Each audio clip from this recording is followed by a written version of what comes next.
نحمده ونصلي ونسلم على حبيبه الكريم اما بعد فاعوذ بالله من الشيطان الرجيم بسم الله الرحمن الرحيم وما اصابكم من مصيبة بما كسبت ايديكم ويعفو عن كثير صدق الله العظيم۔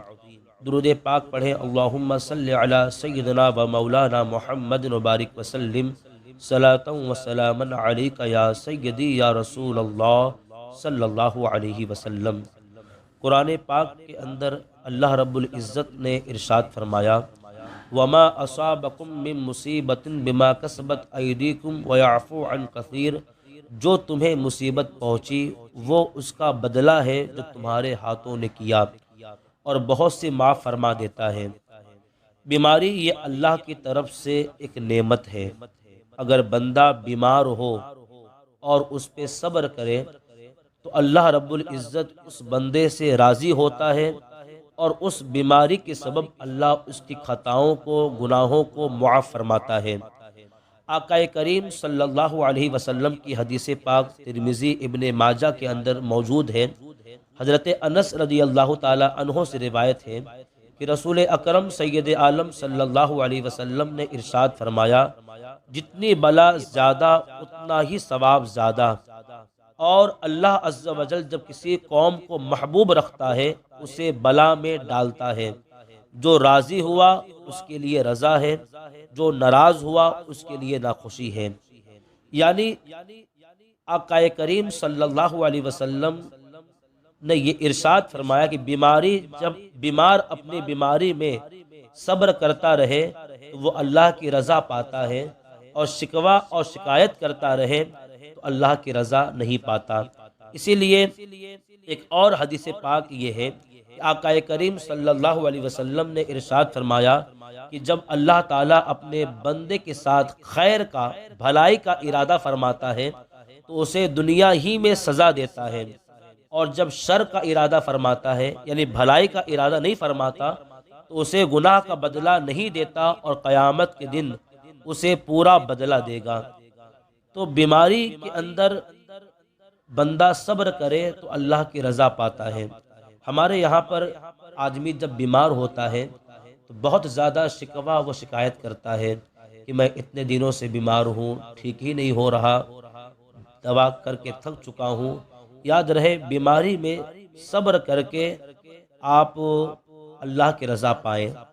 اور بیمار جب ہمارے بھائیوں میں یا ہمارے رشتہ داروں میں، خاندان میں کوئی بیمار ہو تو ہمیں چاہیے کہ اس کی عیادت کے لیے جائے، اسے دیکھنے کے لیے جائے، اس لیے کہ بیمار کی عیادت کے لیے جانا یہ ایک بہت فضیلت کی بات ہے۔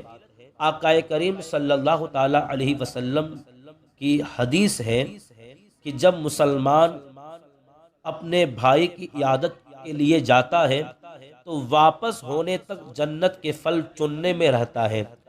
اور دوسری حدیث جو ترمذی کے اندر موجود ہے، آقا کریم صلی اللہ علیہ وسلم نے ارشاد فرمایا کہ جو مسلمان کسی مسلمان کی عیادت کے لیے صبح کو جائے تو شام تک، اور شام کو جائے تو صبح تک 70,000 فرشتے اس کے لیے استغفار کرتے ہیں، اور اس کے لیے جنت میں ایک باغ ہوگا۔ تو یہ فضائل احادیث کے اندر آئے۔ یہاں تک رسول اکرم سید عالم صلی اللہ تعالی علیہ وسلم کی ایک حدیث جو ابن خزیمہ کے اندر موجود ہے، حضرت ابو ہریرہ رضی اللہ تعالی عنہ اس حدیث کے راوی ہیں۔ وہ کہتے ہیں کہ رسول اکرم سید عالم صلی اللہ علیہ وسلم نے ارشاد فرمایا کہ جب آج تم میں کون روزہ دار ہے؟ تو سیدنا صدیق اکبر رضی اللہ تعالی عنہ نے عرض کی حضور میں ہوں۔ پھر حضور نے فرمایا آج تم میں کس نے مسکین کو کھانا کھلایا؟ آپ نے عرض کی حضور میں نے۔ پھر سرکار نے ارشاد فرمایا آج کون جنازے کی نماز جنازے کے ساتھ گیا؟ سیدنا صدیق اکبر نے عرض کی میں۔ آقا کریم صلی اللہ علیہ وسلم نے پھر فرمایا کس نے آج مریض کی عیادت کی؟ سیدنا صدیق اکبر نے پھر عرض کی حضور میں نے۔ آقا کریم صلی اللہ علیہ وسلم فرماتے ہیں یہ خصلتیں، یہ خوبیاں کسی میں کبھی جمع نہ ہوں گی مگر جنت میں داخل ہوگا۔ یعنی یہ جو خوبیاں ہیں کہ مریض کی عیادت کے لیے جانا، مسکین کو کھانا کھلانا، جنازے کے ساتھ جانا اور روزہ رکھنا، یہ خوبیاں اسی کے اندر ہے جو جنت میں جانے والا ہوتا ہے، جو جنت میں داخل ہونے والا ہوتا ہے۔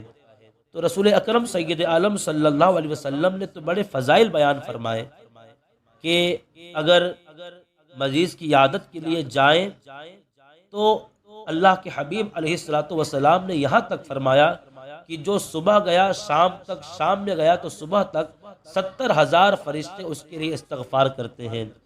تو دیکھیں مریض کی عیادت کے لیے جانا چاہیے۔ اگر آپ کو پتہ چل جائے کہ ہمارے خاندان یا رشتہ دار یا ہمارے دوستوں میں کوئی بیمار ہے تو اسے دیکھنے کے لیے جائیں تو اللہ رب العزت اس کی برکتیں آپ کو عطا فرماتا ہے۔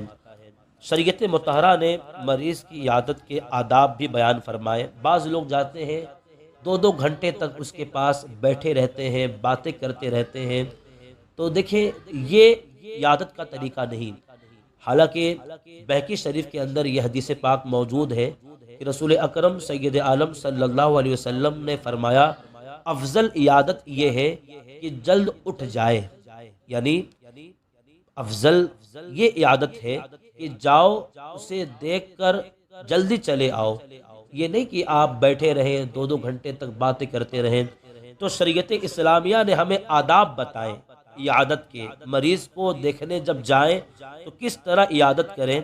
تو یہ فرماتے ہیں کہ جب آداب یہ ہے کہ جب کوئی شخص کسی مریض کی عیادت کو جائے تو پہلے سلام کرے، اس کی خیریت معلوم کرے، اور کسی بھی مریض کے پاس زیادہ دیر نہ بیٹھے اور اس کی جو ہے ہمت افزائی کرے، کوئی ایسا جملہ نہ کہے جس سے وہ مایوس ہو جائے، اور اگر ممکن ہو تو مریض کے لیے پھل یا کوئی تحفہ لے جائے۔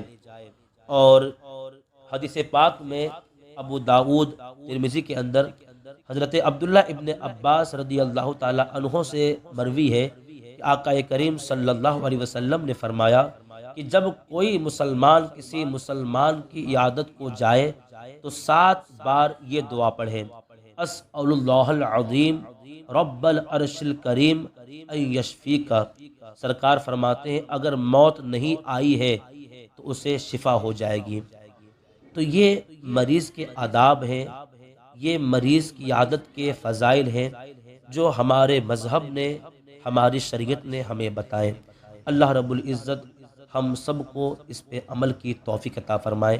وما علینا الا البلاغ۔ السلام علیکم ورحمۃ اللہ وبرکاتہ۔